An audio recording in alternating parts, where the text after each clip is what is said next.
Looking to replace your OEM diesel particulate filter or diesel oxidation catalyst? Look no further than DPF XFit, a complete line of aftermarket diesel particulate filters and diesel oxidation catalysts designed as an exact fit OEM replacement with all makes coverage for light, medium, and heavy-duty trucks. With thousands of units in stock, we ship the same or next day, and be sure to check out our comprehensive reverse OEM lookup tool. Always new, never remanufactured. For more information, be sure to visit dpfxfit.com. That's dpfxfit.com.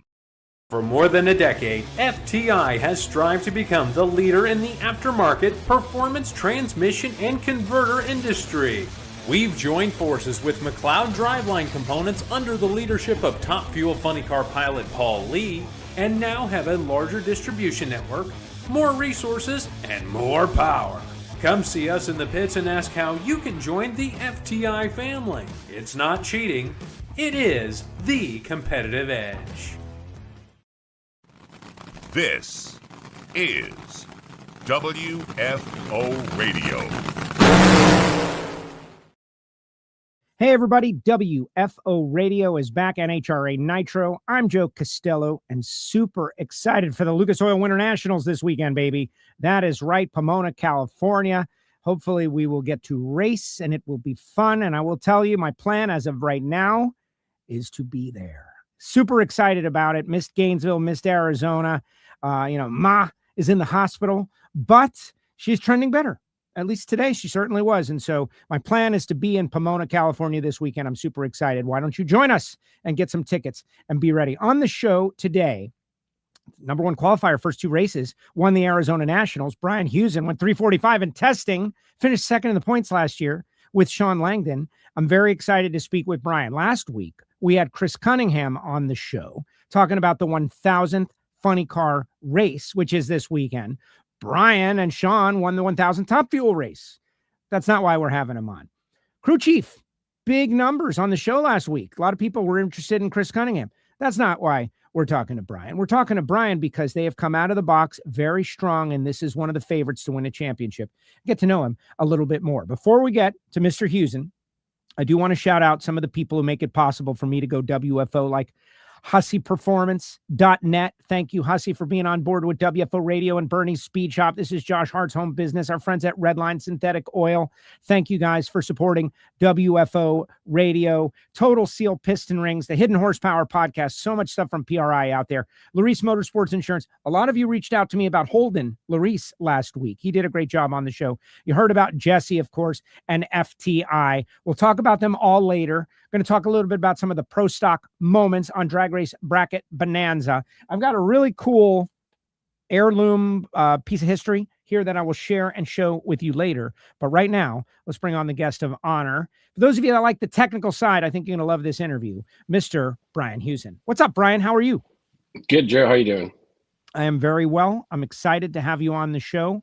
Watching you over the past, 2 seasons and 2 races at the helm of Sean's car has been fun. Speaking with Sean about it has been fun. And now to speak with you directly, I'm very excited. Congratulations on Arizona. Thank you. I appreciate it. So let's start at the beginning. You got a fast hot rod. You finished second last year. Kalitta Motorsports 1-2. I remember speaking with you and Alan in Sonoma in the lounge, and you described sorting out these fuel cars as going behind a TV and sorting through all these VCR wires. An old reference, the young people don't know about it, and that it just takes time. And this is connected to that, and that's connected to this, and these two things affect each other, and you got to get rid of it. And boy, did things come together well once you got it all sorted out. Yeah, it's just a carryover from the championship season with Doug in 2023, and getting Sean's car up to speed with Doug's car, and getting all the parts and pieces correct, and getting the guys to maintenance their areas in a certain way that we need done to go out there and put up the numbers that we put up. All right, let's get to know Brian Husen a little bit. You've been with Alan Johnson for many years. Before the show started, we were talking about, the run even, but drag racing, hot rods, race cars. Where did you get that passion? Where did that come from originally? My dad, since I was a child, you can see the picture behind me That's one of his dragsters. He had one. Hell, I don't know what year that was, but I was single digits age. So I've just been around cars and things like that my whole life. Kind of didn't. I didn't pick it; it picked me.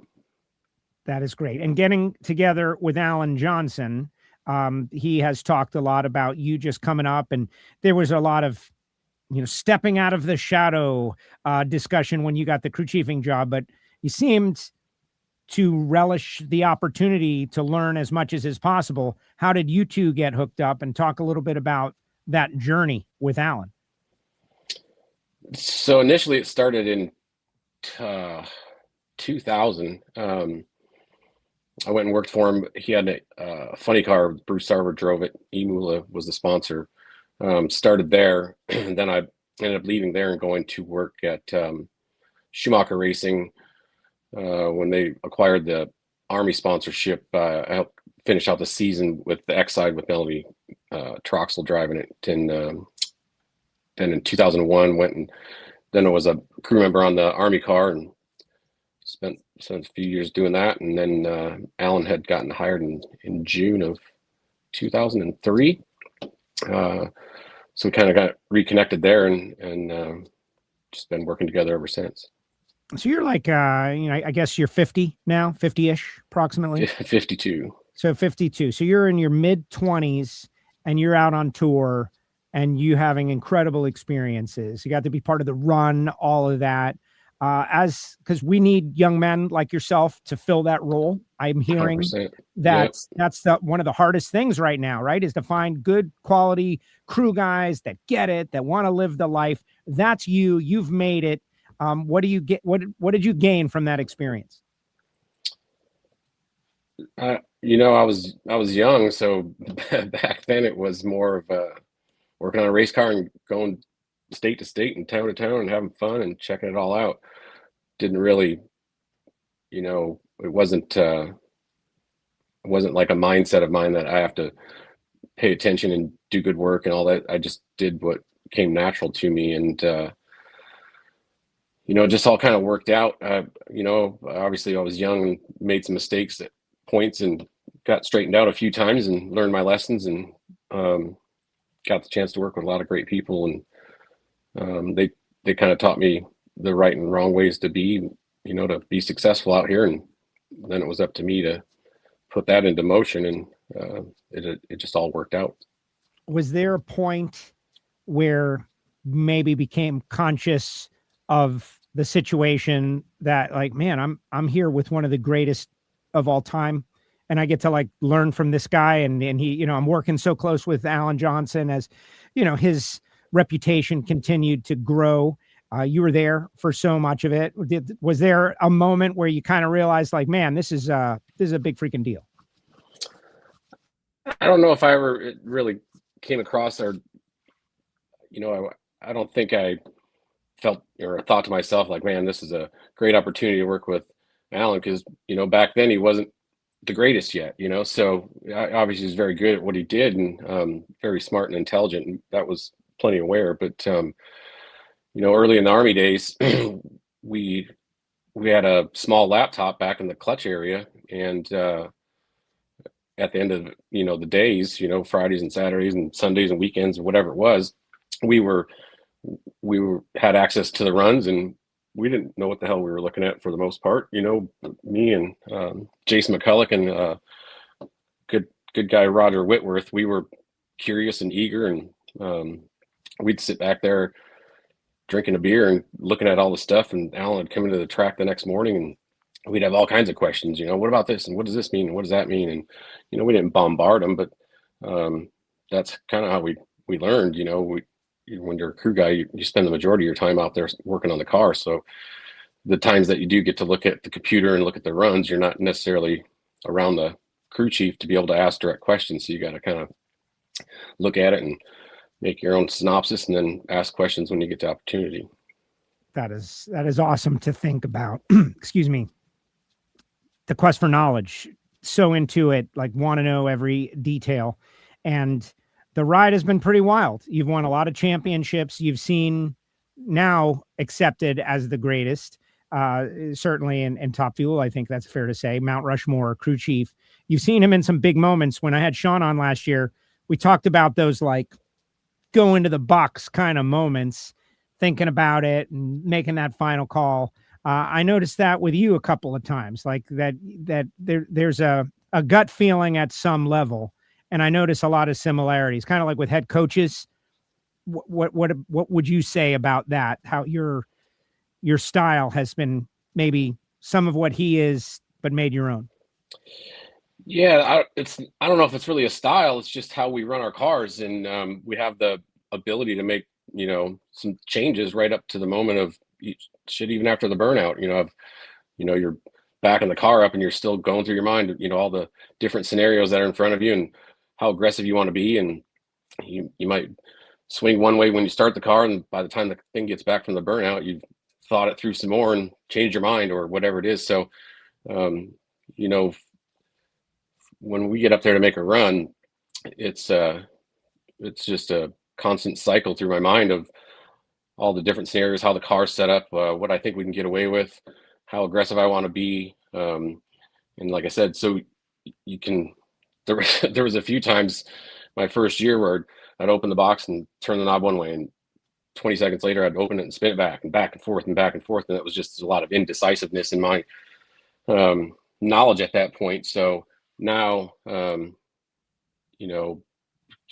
in Phoenix, went up there with a mindset that I think we can run 76 on this racetrack. And we're in the back of the pack. And as more cars went down, everybody was improving pretty substantially on their qualifying positions. And right before we started the car, I thought to myself, trying to run 76 is, you're being aggressive. And if you miss it, you're going to end up in the bottom half of the field. So why don't you just, lay up a little bit and take what it gives you. And, if it's not number one, at least you're going to have lane choice first round.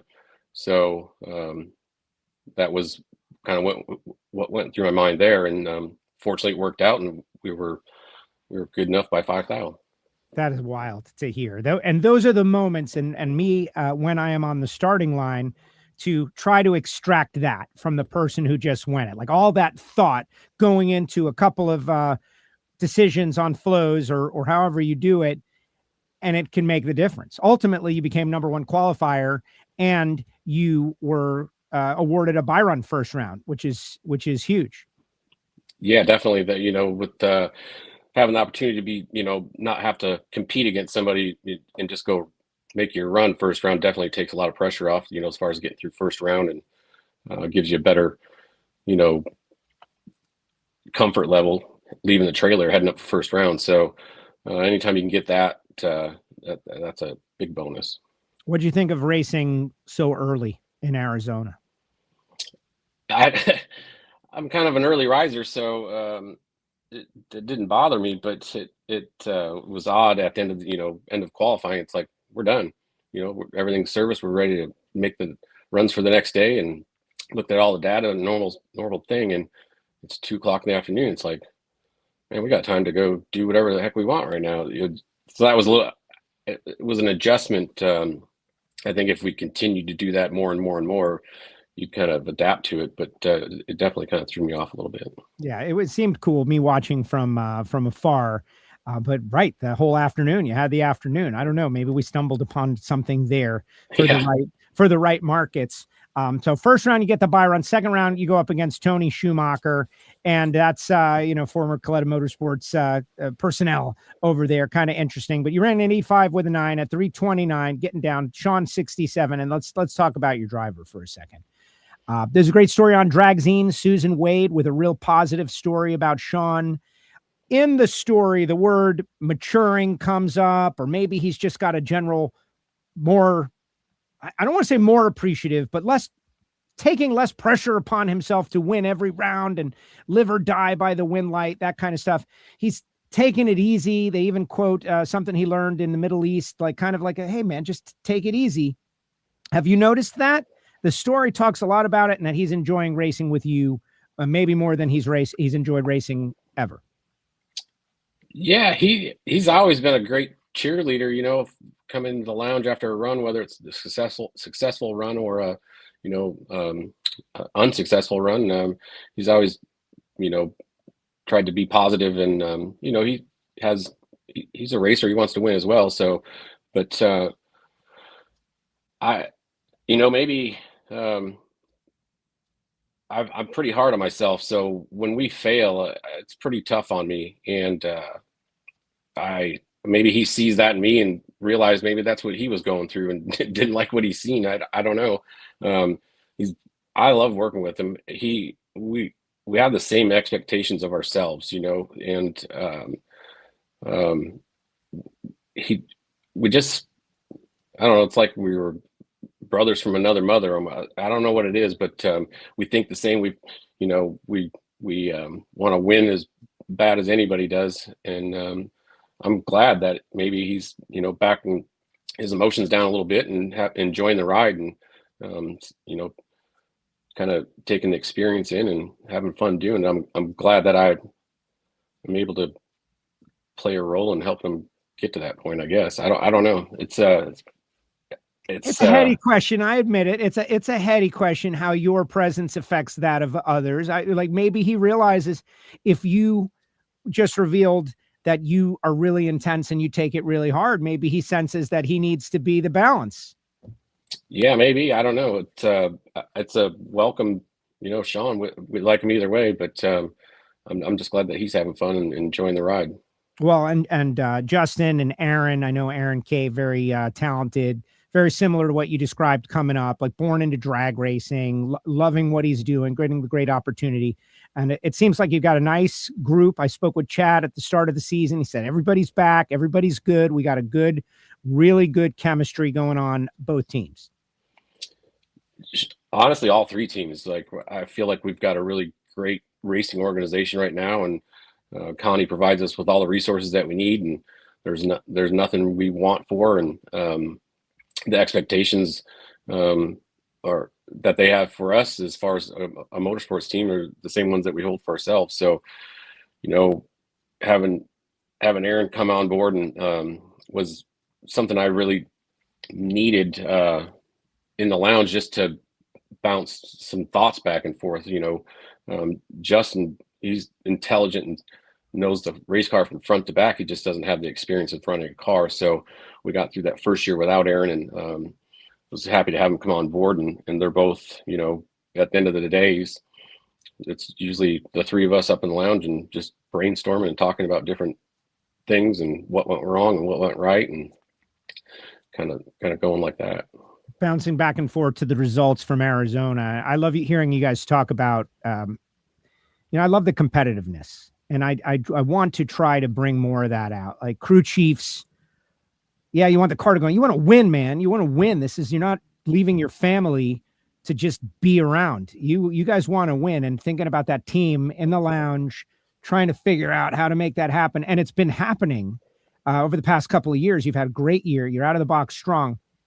That's something I want to capture. I love hearing about that, Brian. I don't understand what you're asking, I guess. Sorry. Well, just we don't get a lot of it, and we need more.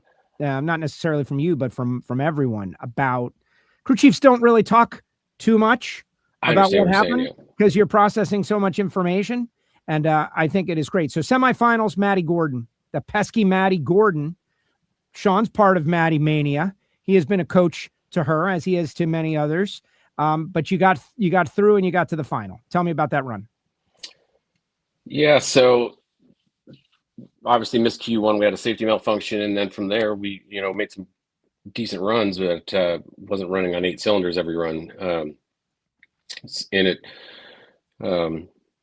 trying to get the fuel systems straightened out, and when the track was good, it would run on 8 cylinders, but then when I had to slip it down there, I wasn't getting enough fuel out of it. And by the semifinals, I'd finally reached the point of the proper amount of fuel, and it ran on 8 cylinders, and it spun for the first time that weekend. And we were fortunate to get through that round. On Q4, we broke a bunch of clutch levers, and throwout bearing locked up and damaged the entire clutch. So going into the first round Sunday morning, we had to put a whole brand new setup in there, and stall springs something that we control. We use it's for the starting line area basically, and we had to put a new set of springs in, and lesson was learned there.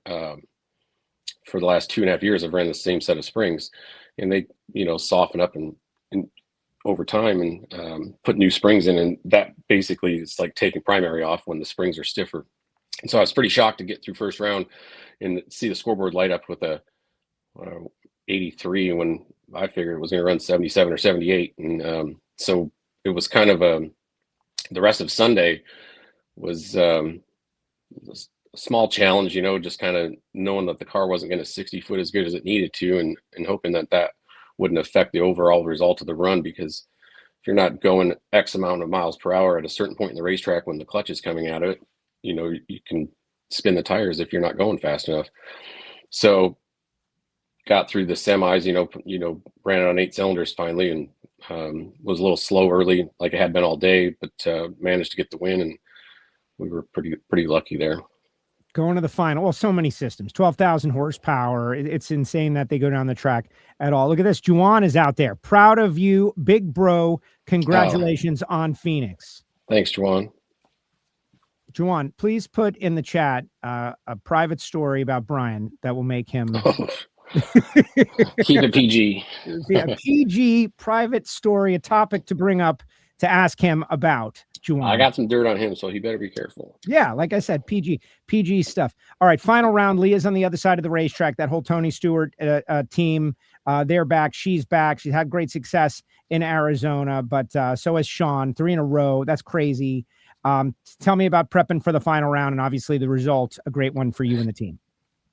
Yeah, so for the final, going back to the semis, the first time for the weekend, it had spun the tires, and if I didn't do something about that, I was going to definitely spin the tires again, but hadn't been faced with that scenario yet. So was going through my mind for 45 minutes or whatever it was in the lounge, trying to come up with a plan of how to address that. And Alan had stopped by, and between a short conversation that him and I had, we just were brainstorming ideas back and forth and how to prepare for the final, and kind of landed on something that I wouldn't have gotten there had he not been afforded the time to come over and talk to me. So just knew basically, like, spinning the tires, you're going to lose. So the goal is just do not spin the tires, and the outcome will be whatever it is. If we get beat, then we get beat, but we're not going to spin the damn tires. And just what I learned last year, my first year tuning a car, I was just trying not to make any mistakes and go up and down the racetrack, and that turned out okay. Won a few races, but going into the second year, and I wanted to be more aggressive, and then we started spinning the tires a lot. So I feel like I'm in a mindset of a happy medium where I want to be aggressive, but I want to be a little more cautiously aggressive, and just a little bit smarter racer now than I was a year ago or 2 years ago. And like going back to the Q3 run, where having the mindset to lay up a little bit and just take what it gives you. Last year out, I said, screw that, we're sticking to the game plan, and I learned my lessons those ways. So in the final, it was a matter of just don't spin the tires and take what it gives you. And with challenging conditions like that, the results usually work out okay. And turns out, even when I think I'm slowing the thing down, we still have a pretty fast race car. That's exactly right. That is incredible to hear you talk about that process. Where do you think you are in your learning curve as a crew chief? Clearly, you're somewhere that you can finish in the top 2 in points, but do you still feel at the beginning of the learning curve? Or are you starting? It sounds like you're starting to settle in with that confidence. Yeah, I'm extremely comfortable when it comes to making decisions as far as tuning the race car. There's obviously things I haven't had to go through yet, but I'm sure I'll work through them just fine. But I think mentally, I'm at a point mentally where I try to make, I'm, like I said, trying to be a better racer, make better decisions, and not try to just go down the racetrack and not try to set low ET every run, but be a little more in tune with the atmosphere around you and the conditions and what's going on as far as on the racetrack and who you're racing and what you think you need to run versus what you really want to try to run, and be smart about it. And hit the long ball when it's time to hit the long ball. That is great, which you are also capable of doing. You and Loans did a nice discussion about the 345 and testing. I think it's going to sell tickets this year. If there's ever a Friday night session or a big home run session at a racetrack, I think our sport is built on it. It's the 75th season. Look at how many races we got. Kenny Bernstein coming out too because of 300. That's a pretty big milestone to have that on your personal resume that you did that, even in a test. Still pretty cool. Yeah, it was exciting. Like I said, it's something Alan and I talked about over the winter, different ways we could run our engine to try to run better speed. And that was kind of my mindset throughout Gainesville and his as well. And we made some pretty fast runs prior to that. And that particular run, I didn't expect it to run 345. It wasn't like I was trying to run that on that particular run. It was more just want to go on the racetrack and get a good solid lap in. And so when the number popped up, I was surprised, but I wasn't surprised, so to say. People were like, "Oh, the clocks are hot." That's how you know you made a good run when that topic comes up. All right, I could keep you all day, but I don't want to. You won the 1,000th Top Fuel race. That was a big deal. When it happened, I don't know, it kind of seemed that, this is my opinion, what does that mean, the 1,000th Top Fuel race? And watching Sean be so joyful, seeing Garlits there, all of that, it made me realize, oh man, this is something that really is only going to happen one time in our lives. One time, the 1,000th Top Fuel race. This weekend is the 1,000th Funny Car race. So you're a good person to talk to about the significance of the milestone, winning that deal. When you look back on it, what would you say to the Funny Car crew chiefs about getting a win like that? I mean, for me, that whole day, I didn't even have it in my mind about that. I was just trying to win the race. And once it settled over and, got to the winner's circle, and like you said, saw Garlits and Connie was there and all that kind of stuff, then it just kind of was a little bit humbling, to think that you're in a sport that the people that you're surrounded with right now in the winner's circle are the people that basically built the sport. And here you are, you get the opportunity to compete in a race and at a milestone like that. It was humbling. It's cool. You just enjoy it, and the 2000th win, most of us won't even be around to see it. So, it's definitely one of those moments and one of those trophies that are up on the high up on the list of all the accomplishments that I've been fortunate enough to be a part of. You mentioned Connie. There's a couple of people in the chat posting, about Connie and just how much he means to the sport and how appreciative we all are. But you get to work with him. And I'll share with you a story in the championship last year in Vegas. I ask questions. Maybe they're not always the best questions, but there was a situation where you guys had to run Doug. And I was like, what's going to happen over there? And someone said to me, the old man does not come here to watch Doug's car win. He wants his car to win. I'm like, oh. And sure enough, that's what happened. It's easy to lose track of that, but Connie, that's his car. And you are the avatar for what he's, his expenditure, his investment in the sport, winning for him, being so close to Connie Kalitta now. How do you take all of that in? It's got to be amazing, but also humbling at the same time.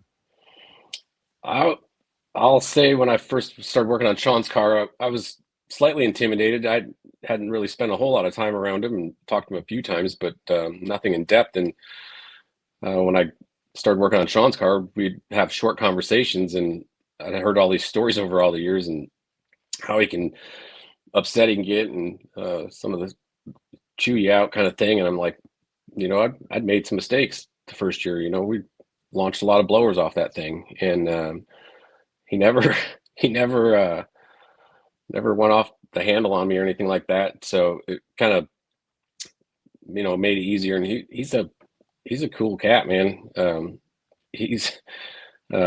We blew up in 2024 one time, and somebody come and asked me to go over to his trailer. So I walk over there and he's, what the hell's going on? And I said, man, I just I screwed up. I had the fuel system too lean and, kicked the rods out of it and blew the blower off. And he goes, well, shit, that's all right. I've made plenty of mistakes. He was fine with that answer, so, but walking over there, it was, I'm like, here we go. This is the stories I've heard about. I'm getting ready to be a part of one of these. So, it's cool to hear those stories and then get the opportunity to work with them and talk to him. And, I don't know, the guy's been around so long, and, I feel kind of honored that he's even, knows my name, put it that way.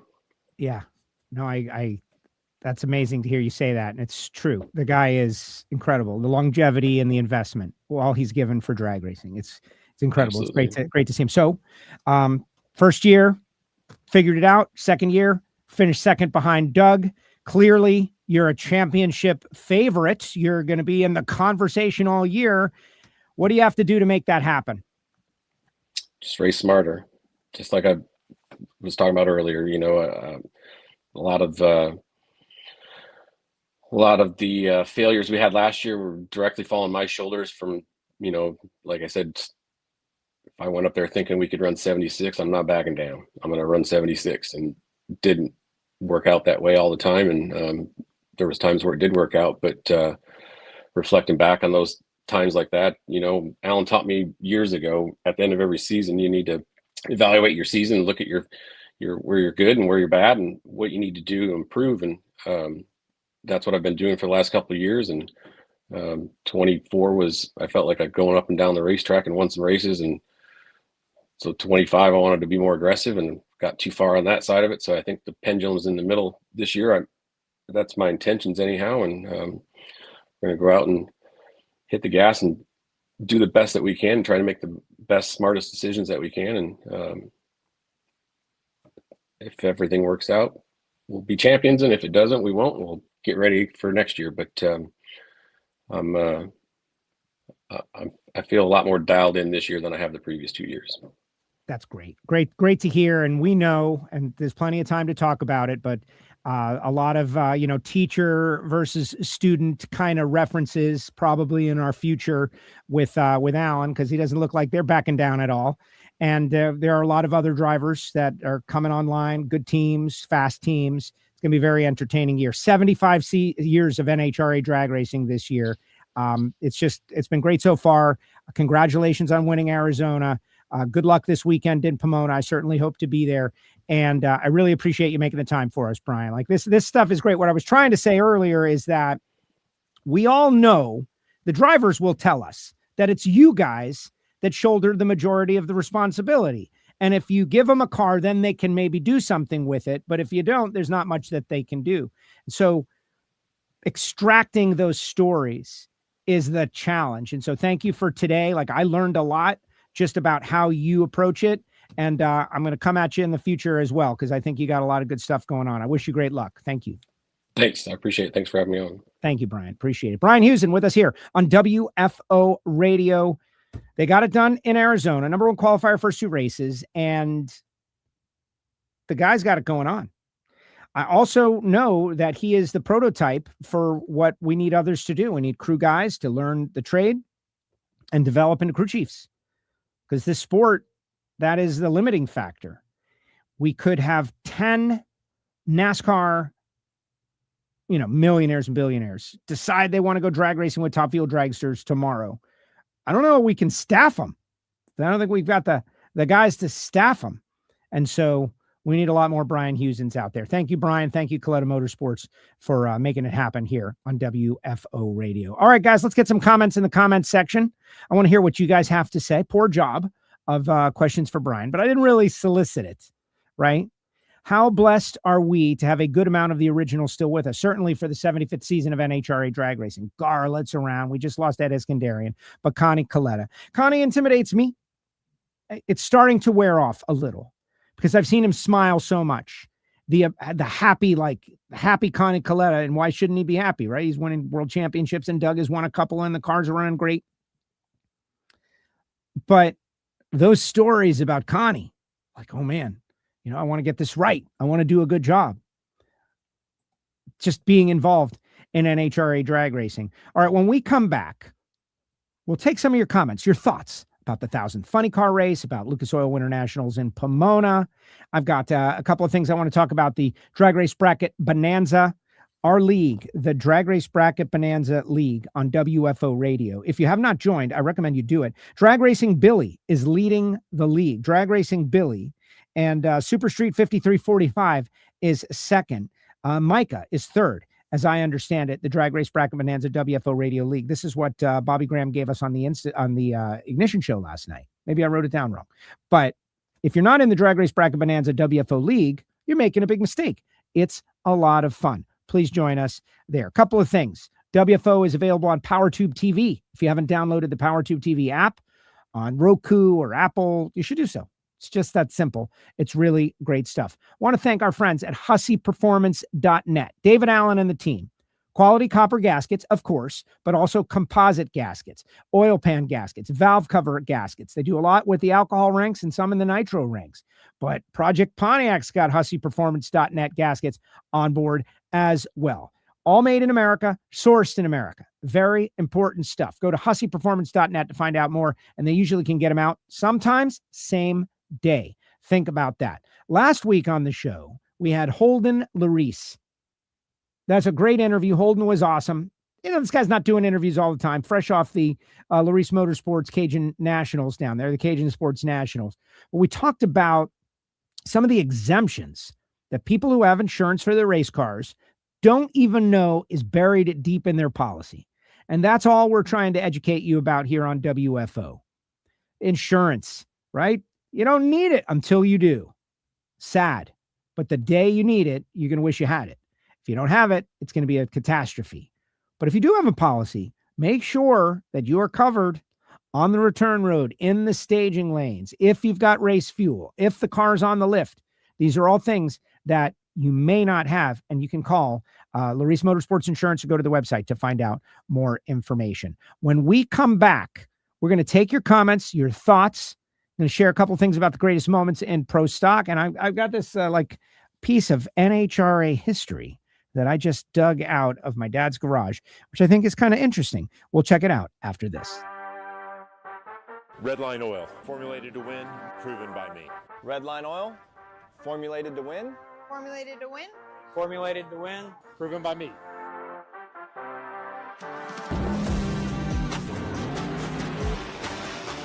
Formulated to win, proven by me. Proven by me. Proven by me. Redline Oil, formulated to win, proven by me.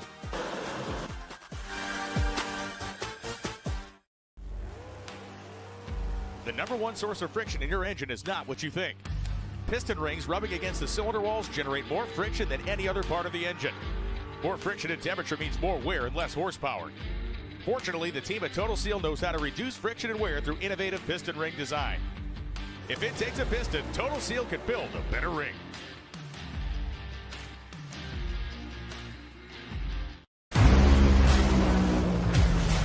Drag racing fans, check out Drag Race Bracket Bonanza. It's the free, family-friendly fantasy bracket game. Now, after final qualifying at every national event, you can fill out your bracket for all the pro classes. It's free, easy to click on your picks. If you need some help, just hit the randomizer button to fill in the blanks. It's for fun, stay engaged, and pick your winners today.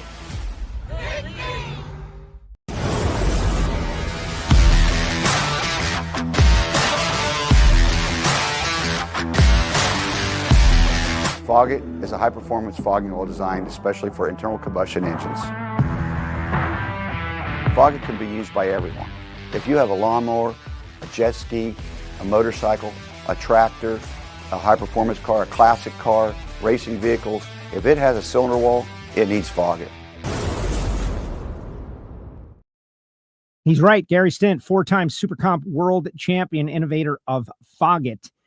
You should get a can at summit-racingequipment.com. All right, put your comments in the comment section. I got a couple of things like thank you, Dragster Jeff. Dragster Jeff sent me, it's been a long time coming, but it finally made it from the Hot Rod Reunion. Cool shop rag here. He also sent me, by way of Sacramento Racing fan, this cool Ron Capps bobblehead. So thank you very much. As much as I try to have cool collectibles go out the door, there's more coming in, which is fine. Our Patreon giveaway for the John Force artwork went great. And now we've already started on our next giveaway. Now, I don't even know what the giveaway is going to be. Maybe it's going to be this cool Winston divisional champion hat. Maybe it could be that, or, who knows? Maybe it'll be one of these amazing Denzo Matt Smith bobbleheads. Who knows? But the Patreons, we've just started doing giveaway after giveaway after giveaway for our Patreon listener club. I want them to feel like they're getting something special by being involved in the WFO universe. Don't forget, the guys from Life's a Drag will be on 12 noon Eastern time. Elon and Jason. Will Jason be there this week? I don't know. But Elon has been talking about Pro Stock Major Moments bracket. So I decided to bring that on the air because I think it's kind of cool. Like the first one, Bob Glidden is a finalist at every event versus Erica Enders wins title on double red light. Wow. What do we think about that? Well, one is a positive and one is kind of a negative because it's double red light. So I'm going to go Glidden. Sorry, Erica, but you're probably in there. I'm going to go with Glidden.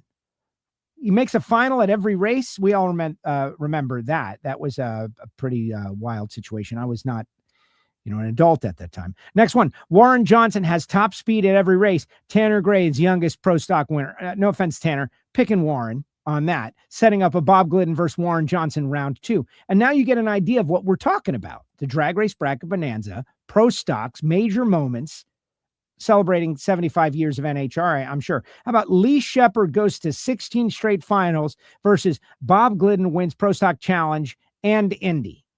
I'm just going to pick Lee Shepard because I was a big Lee Shepard fan as a young man. In fact,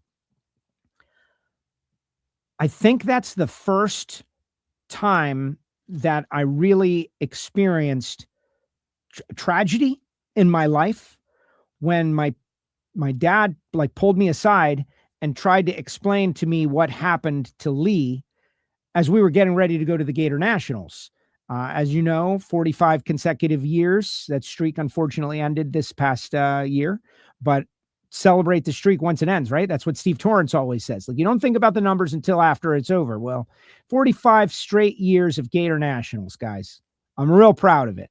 And the Lee Shepard year with the missing man formation in pro stock was one of those years. So I'm always going to pick Lee Shepard. And I always, think what might have been had Lee lived.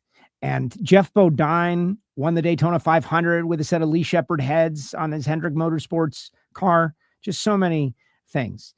Bill Jenkins, B. Jenkins, I think he's talking about the Grump, makes first 9-second pass. Erica Enders is first female pro stock finalist. Gosh, Erica, I feel terrible. Going with Grump. Warren, there's got to be an Erica one that is going to make it past the first round. Warren Johnson earns a 220th top mile per hour of event, first all-female pro stock final. I'm picking that. WJ with the performance milestones. That one was kind of generic. Stanfield's race father and son final in Sonoma. I was there for that one. Versus Larry Morgan versus Alan Johnson burned down final. I was not there for that one. So I'm picking the Stanfields. Joe Lee Stanfield won class at the Larice Cajun Sports Nationals. Talked about it a lot on Ignition, the audio only podcast. And way to go, Joe Lee. Sorry, Aaron. We were all rooting for Greg. Greg Anderson becomes winningest pro stock driver. Camry Caruso earns a second female pro stock win. This was a very tough one, guys, but I'm going with Greg. Don Nicholson wins championship at 50. Bob Glidden has 5 straight Columbus wins. Wow. Don Nicholson, I'll go with that. And you can continue on. There's a lot of it. I'm not going to do the whole thing on the air, but I recommend you go to Drag Race Bracket Bonanza, join the WFO Radio League. WFO Radio is the code to get in the league, and join us and be a part of it.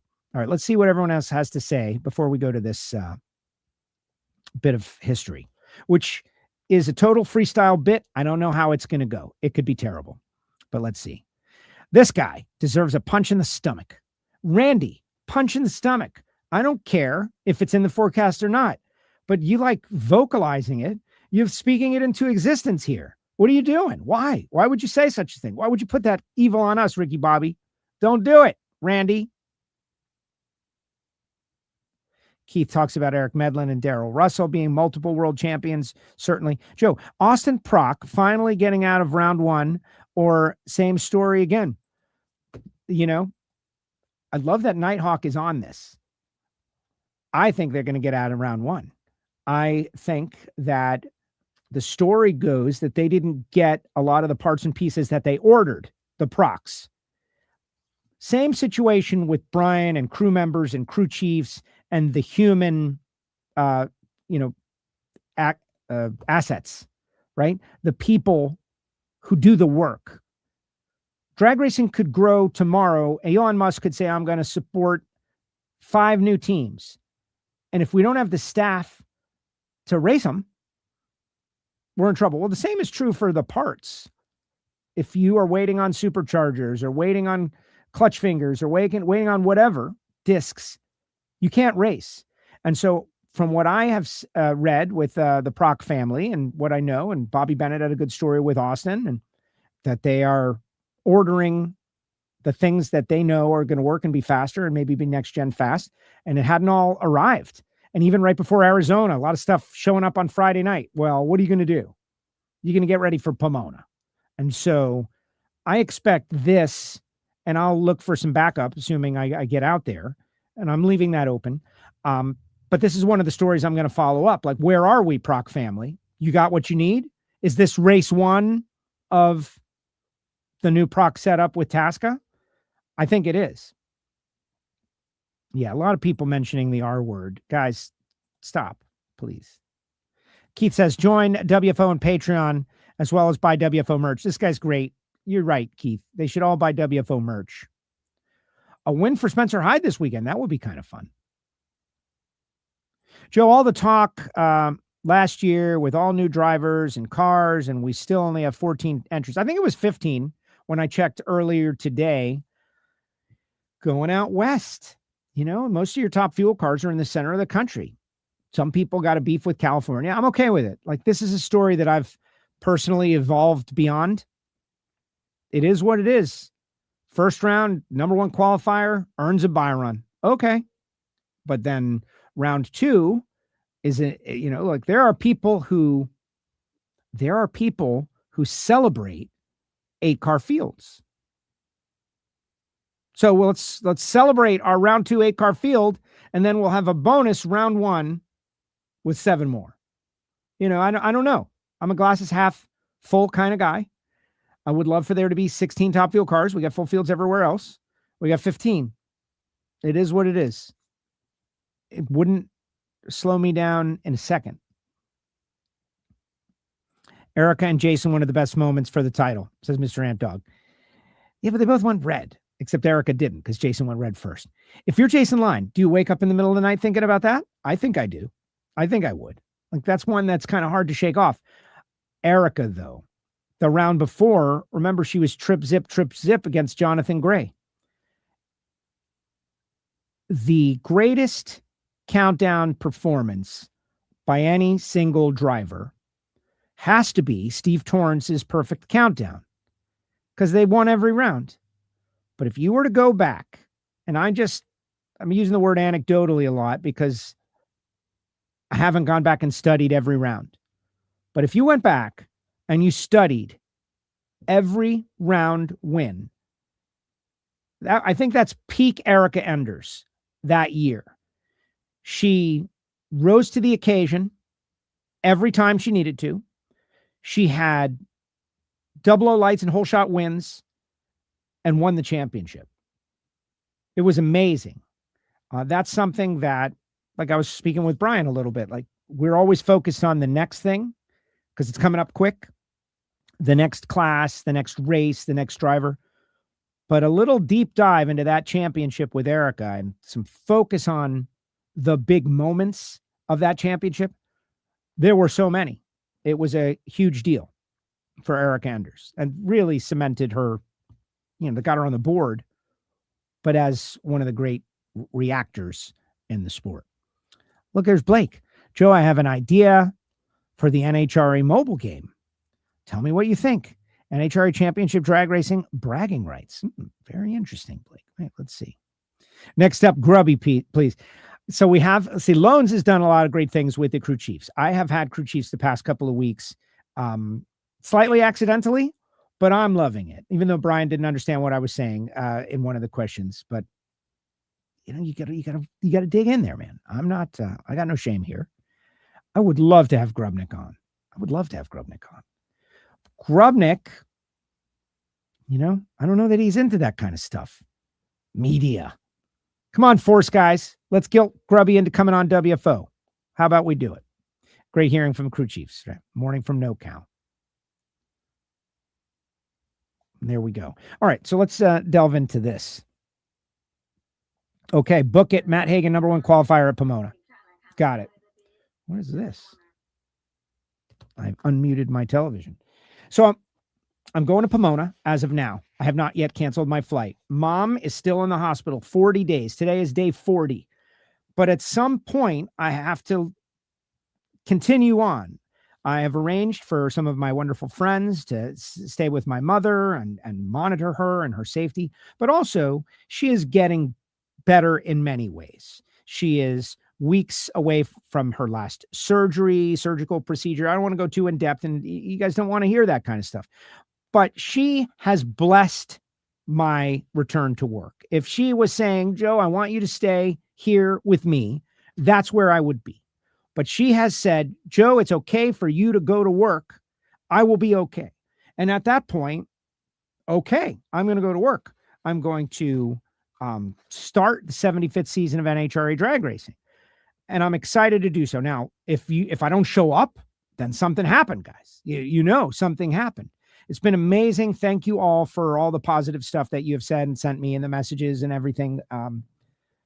It's humbling. It's humbling. But it's my personal deal, and it's my last living parent, and there is no choice. There's no choice. Like I chose to stay with my mom. No, but now that she has said, Joe, I feel like I'm well enough that you can go, and also you staying here isn't going to help me get any better either.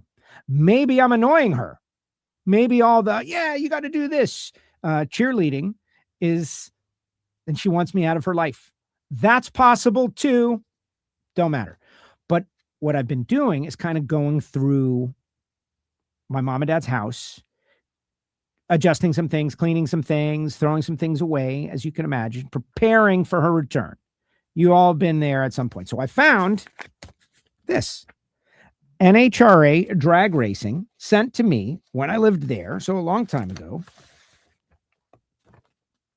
What is it? Marketing in Motion, a media kit from the Winston drag racing days, totally unmolested. Services of the National Hot Rod Association, Frank Bradley and Jim Head on the cover. Just that. Look at that. Dragster, Jim Head, Top Fuel. Cover material of the marketing guide. Winston Drag Racing. I do not advocate smoking. Kids don't smoke. I'm just showing the logo. Don't do it. But packed grandstands right by the Winston sign. Who knew? Digital. This is what is amazing to me. Digital has destroyed all of this. Now they send you a PDF, table of contents, introduction, NHRA's commitment, immense yet intimate. Immense yet intimate. How cool is this? And you got Bernstein and you got Amato, and look at these guys. And just, numbers are the heart of NHRA Winston drag racing. Talk of elapsed times and record-setting speeds fuel countless discussions in the grandstands. Attendance figures, demographics, and television audience are the focus of marketing research, but behind the numbers are the people, the fans, racers, and race officials who give NHRA drag racing its life. Notice they didn't mention the announcers. Right? Look, there's Shirley. The venues, and which venue is depicted right there on the cover of the venues, Gainesville. Back when they had rooftop viewing on the tower, the only thing wrong with NHRA's new tower at Gainesville is that they got rid of rooftop viewing. That was a really big deal. But a list of all the tracks, Baton Rouge, Atlanta, Gainesville, a lot of these tracks are not on here anymore, but like a little, but this is a magazine. This is like for someone as a potential sponsor, contingency programs, marketing programs, but we're not going to spend too much time on that. We'll go to this next folder. What's in here? What is here? For immediate release, NHRA and Winston celebrate 17th year of winning partnership in 1991, Glendora, California. So I'm graduating high school. The NHRA Winston Drag Racing National Tour, which celebrates its 17th season of a winning partnership between the National Hot Rod Association and R.J. Reynolds Tobacco Company in 1991, will feature $1,041,600 points fund, marking its fourth consecutive season that the fund eclipsed the $1 million plateau. And it's, was this typed? This is typed, guys. This is typed on a typewriter. Think about it. Nice little photograph. The U.S. Nationals. Oh, Old Indy. Look at that. Old Indy, Old Tower. This is starting to look like it might have to be one of our Patreon giveaways. The big picture. The big picture. Another folder. So NHRA is saving a lot of money not sending these things out. Just saying. Our digital world that we all live in, excuse me. Our digital world we all live in is so much easier. Think about the person in Glendora, California that had to stuff this envelope to send it to me. And clearly it wasn't even looked at. It wasn't even looked at. Sorry, guys. I'm in the sport, though. It worked. There's Wally. And what's on the cover of this? Generic cars. No one of name. It wasn't by accident that the National Hot Rod Association became the only full-service sanctioning body in auto racing. It happened because dedicated, experienced, and helpful NHRA personnel have learned that there is more to drag racing sanctioning than just a few benefits and services. And Wally wrote this. That's Wally's. We got an introduction. You've got the building in Glendora. This is great. Oh my gosh. We've got graphs and charts, guys. Graphs and charts. No, I'm not going to read all the graphs and charts. You understand. They're positively skewed. They're definitely positive graphs and charts. But some great photographs, sportsman racers. And these are the kind of things that you find when you're digging in. Oh, look at this. What was this? Field Services Director, George Phillips. Is George out there? Mr. Castello, the fax transmission of your letter marked with today's date was directed to my office. We at NHRA are certainly sympathetic to the plight of many racetracks that are being encroached upon by urban development. I'm starting to think about this. I'm starting to not really recall what this was. April 17th, 1991.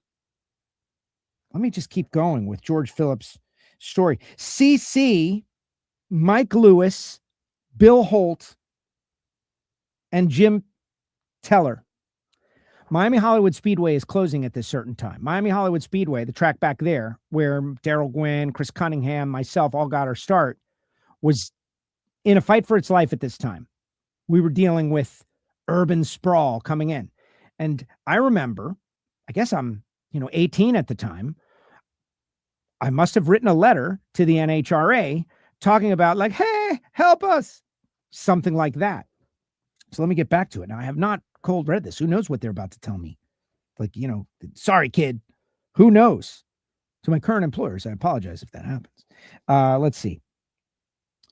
As most of us here in the home office grew up with drag racing in Southern California, we are very familiar with the scenario. We are also dedicated to the preservation and upgrading all drag racing facilities. Along those lines, we suggest that you work with the Division II office in your efforts to bring the importance of the Miami Hollywood facility in your area. the new Division II director, Bill Holt, although extremely busy with the Southeastern Division's hectic racing schedule, will more than glad to lend assistance and guidance. His phone number is, I wonder if that's still Bill's number, an organized effort on the part of your racers and sponsors to be a solid part of your community and its economic base is the best way for a facility to remain integral to the area, and is still true to this day. In the meantime, I have sent you some ammunition to use in fact gathering for the future discussions with civic, commerce, and other community leaders, says George Phillips, Field Services Director, CC Mike Lewis. Okay, so, now that I remember what this is all about, I did open it. It was opened, and I did put it to good use, trying to save Miami Hollywood Speedway, which did not happen. We failed. Sorry. But anyway, I think that this is a fun time capsule and worthy of bringing on the air. Something interesting, right? To think about drag racing, where it has been, and if nothing else, I kind of found this letter live on the air. I have been trying to save drag strips since 1991. Writing letters to NHRA? What kind of dumb kid does that stuff at 18 years old? Writing letters to the National Hot Rod Association, trying to solicit help in saving my drag racing facility that I worked at. What was I thinking? No, I'm proud. I'm proud of it. I'm proud of what I did. And maybe it didn't work, but I wish that track was still with us. All right, final comments in the comment section, guys. Let's hear what you've got to say about anything going on this weekend, what we've got. Life's a Drag tomorrow, 12 noon Eastern time. Do want to mention our great friend, Marvin Rodak, rodakscoffeeandgrills.com. Hot sauce, spice rub, everything good. This coffee, oh my gosh, it is so good. If you love coffee, you got to try a little Rodak's. 817-924-6821. Call Marvin Rodak. And Frank Hawley's Drag Racing School. Oh, yeah, man. Drags or Adventure, still pushing Frank Hawley and Lana and driving a dragster. Why wouldn't you have that experience? Drive a dragster at Frank Hawley's Drag Racing School. And our great friends at Bernie Speed Shop, BURNYZZ. This is Josh Hart and the family. I know a lot of those guys listen to WFO Radio. And guys, I am inching forward on the Send Dad's GTO to Bernie's project. Obviously, everything that's going on around here has slowed the project. But they buy and sell on consignment. They sell cars of consequence. They've got a great showroom. I heard that the Fan Fest was amazing, and I only wish I could have been there. But if you're a WFO listener and you want to know more about Bernie's, they've got great social media. They got a great website. You can check out all their inventory. And who knows, maybe you'll end up buying something. Appreciate them greatly. Redline Synthetic Oil, certainly. And FTI Performance Transmissions and Torque Converters. They've got a tax day deal going on, 10% off. So reach out to FTI for your race torque converters. Consistency, so much performance and consistency come in the torque converter, one of the great evolutions of parts and pieces. Total Seal Piston Rings and Larice Motorsports Insurance and the guys at Jesse Converters. Matt Latino has done a tremendous job. Matt Latino and his dad, Eric, have got a great business with catalytic converters, both high performance, that's the G Sport brand, and the DPF X-Fit, which is the over-the-road direct OE replacement. Right now, Jesse Converters is one of the very few places where you can go to get a direct OE replacement for what you're using in your over-the-road truck. So go to Jesse Converters online and order and tell them you heard about it on WFO Radio. Meanwhile, Matt Latino spoke with Matt last week. Very interested. Matt Latino Marketing. And this is just like a little side note. A message to racers out there. Everybody's got like how to get sponsored. There's a lot of how to get sponsored. There's not a lot of how to live up to the sponsorship. How to write a contract. How to protect yourself and protect your customer and live up to the agreement. And Matt Latino Marketing, Matt is doing that for his fellow racers. So if you're a racer and maybe you've got a sponsor that's close and you want to make sure you do the right thing by them and by you, cover your expenses. Yeah, $500 is enough. And then it turns out it costs you $500 just to cover the agreement, just to do what you say you're going to do. And then you're working for free. Matt Latino Marketing thought that was kind of a cool deal for Matt Latino to do. All right, let's see if we got any comments in the comment section. Get on out of here and then start preparing to go to Pomona. Let's see. Great to hear you missed, hear you again, missed you, but I get it. Great show. Grubby would be sweet. I think Grubnick would be sweet, or maybe it wouldn't. Maybe it would be speaking two different languages. The guy is clearly operating on a different processing. You know, he's Linux and I'm Windows, but it would be interesting to try. Hello from Louisiana. Great show. Going to go in the shop, turn on some drag racing and work on a bike I'm doing for this kid. Way to go, Ant Dog. Thank you very much. You really think IHRA about to buy NHRA? No, I don't think that. I don't think that. But if you want to put that on your list of predictions, Nighthawk, I think that would be fun. Let's see. Joe, I would like you to have Erica Enders on to preview the NHRA Norwalk race in a couple of months, please. That's an early order. I have high confidence that Erica will make it onto WFO in 2026. Erica Enders is one of my favorite guests. Everybody talks about growing NHRA, but if you look at social media and nobody's posts, maybe a handful. I don't know about that. I don't think that's necessarily true. I think the Chasing Speed documentary on Vice TV, which I don't know if they're still running it in reruns or whatnot, that would be good to know. I think everybody unified in pushing that out there and did a great job. The problem that you have with a lot of teams is that they don't want to promote other teams. I experienced this on WFO early on. Like if I had a John Force driver winning Funny Car and a Don Schumacher Racing driver winning in Top Fuel, and I had them both on the show. This is personal experience. And I would post that I had them both on the show. Neither Don Schumacher Racing nor John Force Racing would amplify the post. This is years ago now. Things are a little different. Things are a lot different. But years ago, when WFO first started, neither would amplify the post. And so I eventually was in position where I could ask, like, what was that? And it was like, well, we don't want to promote Don Schumacher Racing or John Force Racing from the other side. And then the comment would be like, well, so you're willing to not promote your own interview to avoid promoting the other one? And the answer was pretty much yes. Yeah, that's the way it goes. NHRA social media does a great job. It's just that simple.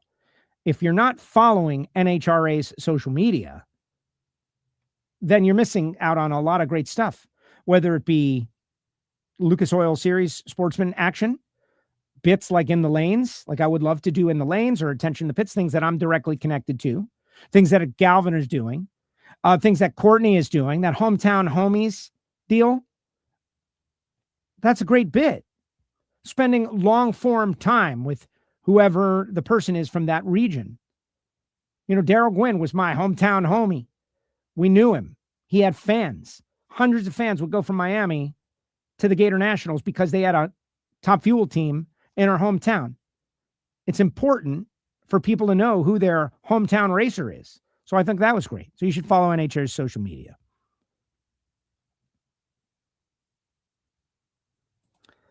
It's okay. That guy's still stuffing my tickets.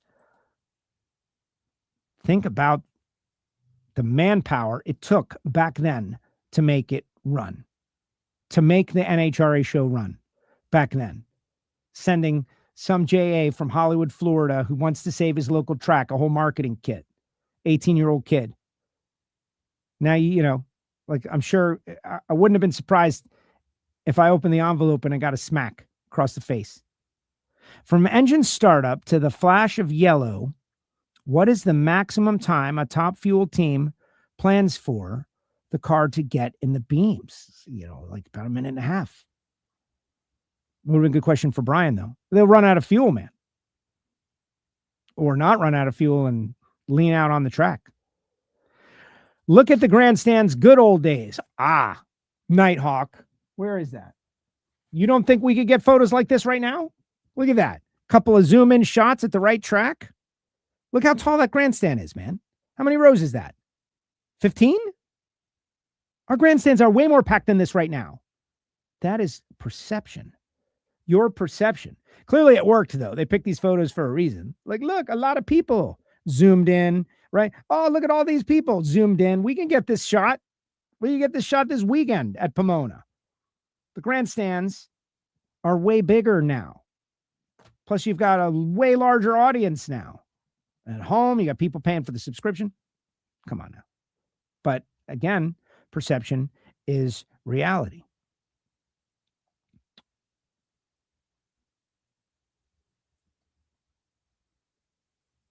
Hire PR reps. We got a great PR team. We used to have the Candies and Hughes dragster, right? Some things were lost. Some things were lost when everybody moved to Indianapolis. Some things were gained, having a national tour, making it easier on the teams. But your hometown hero regional racers, and everybody had them and knew who they were. Like down here, South Florida, Pro Stock, Dempsey Hardy. And everybody here, you talk to the old timers, they all got a Dempsey Hardy story because they would go by the shop and they would hear about drag racing and they would go on the tour. Of course, Southern California had, 50 of them. But every region had their own guys. And now everybody's in Indianapolis. And so one region has all the guys. And that is a little tougher on the promotion of the sport. But that's evolution. It's evolution. There was once, 30 different manufacturers of cars. Now there are less. It's just the way it goes. Pomona used to be packed on both sides. What changed, Joe? Well, what changed? There's a hell of a lot more to do. Being at home is a hell of a lot more comfortable. Watching sports from home at all is a lot more possible. I think I covered it right there. That's what's up. 80-inch liquid crystal screens and beautiful central air and snacks and hanging out at home. You can watch the race live on Fox. You can watch it live on NHRA TV in high definition with slow-mo cameras. That's what I think. Kids are into different extreme sports. Everybody's gone through it. I'm proud of the crowds we get. Those are big crowds.